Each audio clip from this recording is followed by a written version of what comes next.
Sebelumnya perkenalkan terlebih dahulu ya, nama Ibu Siti Sukmawati. Kalian bisa panggil Ibu dengan sebutan Ibu Sukma. Ibu di sini guru BK baru untuk sekolah ini kebetulan. Baik, tujuan Ibu datang ke sini itu adalah untuk membagikan lembaran DCM. Ada yang tahu DCM itu apa? Tidak, Bu. Oke, Ibu akan menjelaskan secara lebih sederhana lagi tentang DCM ini.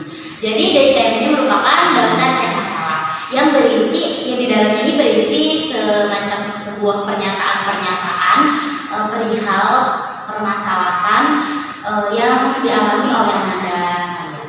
Tujuannya apa dari DCM ini? Yaitu untuk mengungkap dan mengetahui apa saja nih problem yang sedang dialami dari Anda sekalian ini. Dari penjelasan Ibu barusan, apakah bisa dipahami? Oke, baik, kalau bisa dipahami, Ibu langsung saja membagikan lembaran DCM ini. Sebelum itu, Ibu akan memberitahukan dulu cara pengerjaan dari DCM ini ya. Jadi, cara pengerjaan dari DCM ini, Anda semua menyiapkan alat tulis terlebih dahulu untuk mengisinya. Oke, setelah itu Anda di sini di DCM ini ada kolom ya atau tidak. Jadi kalau misalkan Anda semua relate atau gimana ya, sesuai dengan apa yang Anda rasakan, Anda bisa menjawab di kolom ya. Sedangkan kalau misalnya di pernyataan ini tidak sesuai yang Anda alami atau rasakan, Anda semua bisa mencontreng di kolom tidak. Dari yang Ibu jelaskan, apa ada yang mau ditanyakan terlebih dahulu? Jika tidak, Ibu langsung aja. Sebelum itu, misi DCM ini harus dengan sejujur-jujurnya apa yang kalian rasakan ya. Jangan lupa di lembaran jawaban DCM ini kalian menyambungkan nama dan kelas kalian berdua. Bisa dipahami? Bisa, Bu. Oke. Sebelum itu Ibu bagikan dulu ya dosennya.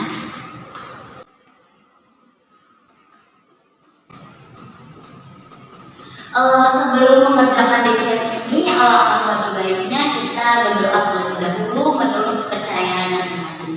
Berdoa gimana? Berdoa selesai. Terima kasih. Sekarang mulai mengisi DCM. Jika ada yang kurang dimengerti dari pernyataan di dalam DCM tersebut, kalian bisa menanyakan kepada Ibu.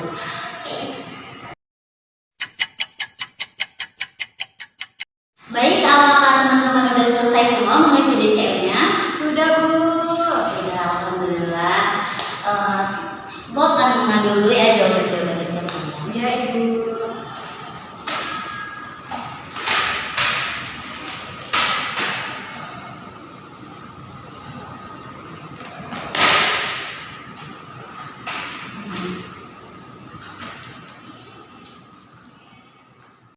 Terima kasih kepada Anda semua yang telah mengisi DCM ini. Untuk hasil dari apa yang kalian udah isi, apa yang Anda semua udah beli atau isi, Ibu akan menyampaikannya insya Allah di pertemuan yang akan datang atau minggu depan. Untuk yang khawatir, Ibu gimana kalau jawaban ini tersebar dengan teman-teman lain gitu? Tenang aja, karena insya Allah jawaban yang Anda semua tuliskan akan Ibu rahasiakan dengan serapat-rapatnya. Oke, akhirul kalam. Wassalamualaikum warahmatullahi wabarakatuh. Waalaikumsalam warahmatullahi wabarakatuh.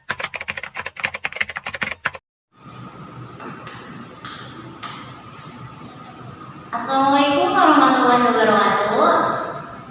Waalaikumsalam warahmatullahi wabarakatuh. Gimana kabarnya hari ini? Alhamdulillah baik. Alhamdulillah. Ketemu lagi ya dengan Ibu. Oke, pada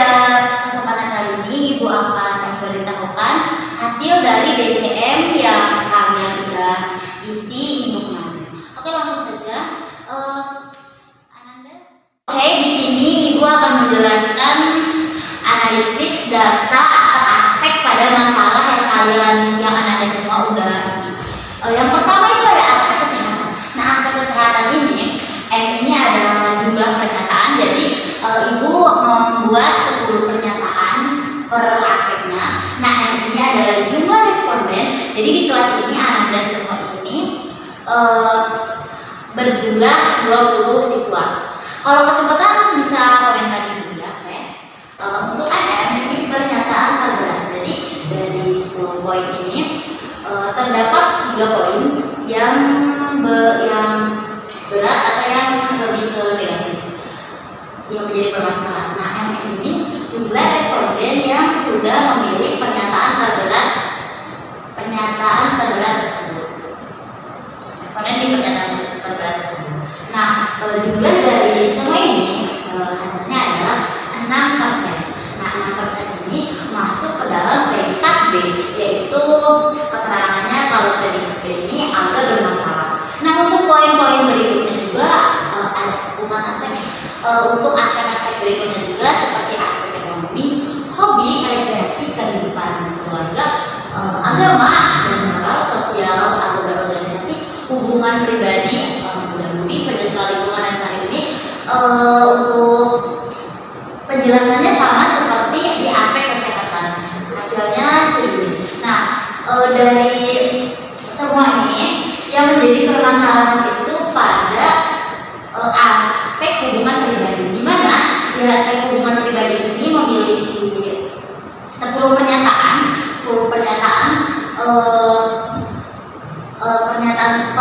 terberat ini memiliki 4 poin, dan yang mengisi di pernyataan terberat ini ada 12 orang. Jadi 12 orang ini 30%. Maaf, sedikit kesalahan. Jadi di MM ini ada 16 orang yang mengisi di pernyataan terberat. Jadi ketika dijumlah hasil dari persentasenya itu ada 32%. Nah, 32% ini masuk ke dalam predikat B, yaitu keterangannya agak bermasalah. Jadi dari kesimpulan dan analisis ini dapat disimpulkan bahwa aspek masalah yang tertinggi berada pada hubungan pribadi, yaitu 32%. Untuk tabulasinya atau grafik analisisnya kalian bisa lihat di bawah.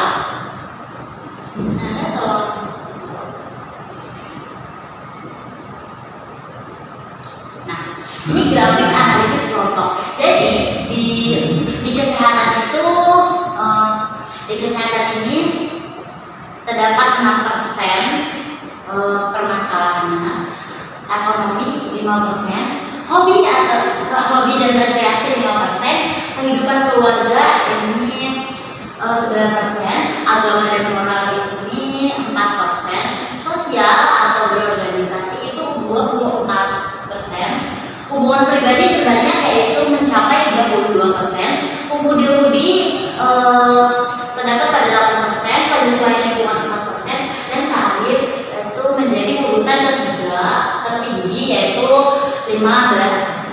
Oke, jadi dari grafik analisis kelompok di atas ini dapat disimpulkan sama seperti yang di atas, yaitu tetap yang tertinggi itu pada hubungan pribadi. Nah, untuk keterangan sendiri apakah dia bermasalah atau cukup bermasalah atau bermasalah, saya sudah menyatukan kesinian Anda.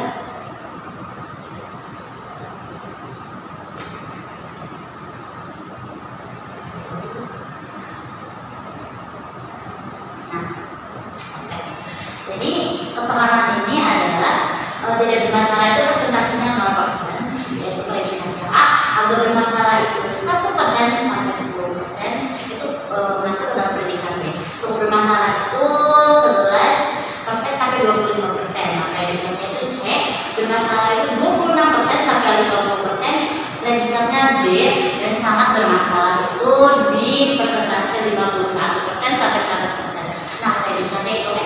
Jadi kesimpulan dari analisis data per aspek ini, yang poin tertinggi, persentase tertinggi itu terdapat dalam hubungan pribadi, yakni 30 pada aspek hubungan pribadi pribadi 32%. Nah, yang kedua itu ada aspek sosial dan berorganisasi, yaitu mencapai 24%. Dan yang ketiga ada karir, mencapai 15%. Oke, dari kesimpulan di atas,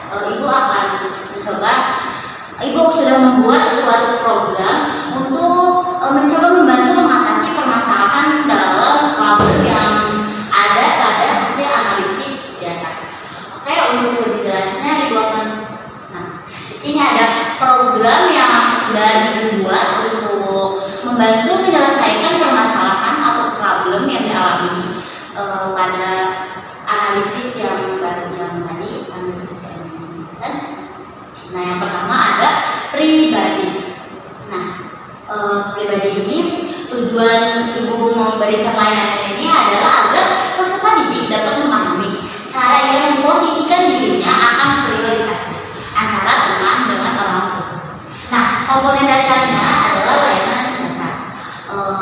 Strategi layanan itu akan membuat suatu bimbingan kelompok untuk Anda semua. Nah, kelas 3 S3. Oke, materi yang akan Ibu sampaikan untuk programnya adalah yaitu pentingnya memposisikan diri dalam berperilaku. Metodenya Ibu akan membuat metode bimbingan. Nah, medianya seperti biasa Ibu akan menyediakan proyektor, laptop, buku dan PowerPoint sebagainya.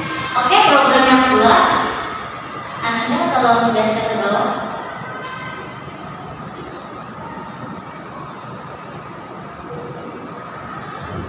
Nah, program kedua juga masih berhubungan tentang pribadi, tujuannya itu adalah agar peserta didik ini dapat mengetahui latar belakang yang mempengaruhi terjadinya ketidaknyamanan di dalam keluarganya. Seperti yang sebelumnya itu memakai layanan dasar, terus itunya bimbingan dan kelompok, kelasnya di kelas 3 S3. Tujuannya itu untuk tema dari ini adalah untuk meningkatkan kesadaran diri pada siswa, yaitu pada Anda semua. Nah, metodenya itu bimbingan, materi alat itu sama seperti yang sebelumnya. Oke, yang ketiga itu ada program perihal karir. Nah, tujuannya dari program karir ini apa sih, Bu? Itu kan tujuannya itu adalah agar Anda semua ini mampu mengetahui tujuan yang ingin dicapai Anda semua ini ke depannya itu seperti apa, dan memakai layanan seperti layanan sebelumnya. Nah, ini untuk layanan Ibu akan memberikan layanan informasi untuk program karir ini. Tema yang Ibu akan berikan ini adalah untuk membangun perencanaan masa depan. Nah, itunya sama bimbingan dan alatnya itu sama seperti buku, laptop dan alat tulis lainnya. Oke, program yang keempat itu masih sama, yaitu tentang karir. Tapi ini tujuannya itu untuk agar anak-anak semua ini dapat mengembangkan potensi yang dimilikinya. Jadi lebih mengasah lagi dan mengembangkan potensi apa yang kalian ingin, potensi apa yang sebenarnya kalian miliki tapi belum dikembangkan. Nah, memakai layanan dasar dan sama jika yang program sebelumnya itu memakai layanan informasi, nah yang selanjutnya ini ada bimbingan dan kelompok. Itu akan memakai bimbingan dan kelompok. Kelasnya sama, masih kelas ini, kelas 3 IPS 3. Tema dari program ini adalah mengembangkan potensi pada diri siswa. Nah, ini tetap muka, mengajarkan materi dan tanya jawab. Caranya ya, metodenya itu secara tatap muka, terus Ibu akan menyampaikan materi, terus di dalam itu akan ada tanya jawab antara Anda semua dan Ibu sebagai pembicara. Nah, untuk program yang selanjutnya Anda bisa ada program selanjutnya itu masih berhubungan dengan karir. Nah, tujuan dari adanya program ini adalah agar peserta didik atau anak-anak semua ini mampu dalam bertanggung jawab atas setiap pengambilan keputusan yang anak-anak udah ambil sebelumnya. Nah, memakai layanan dasar, terus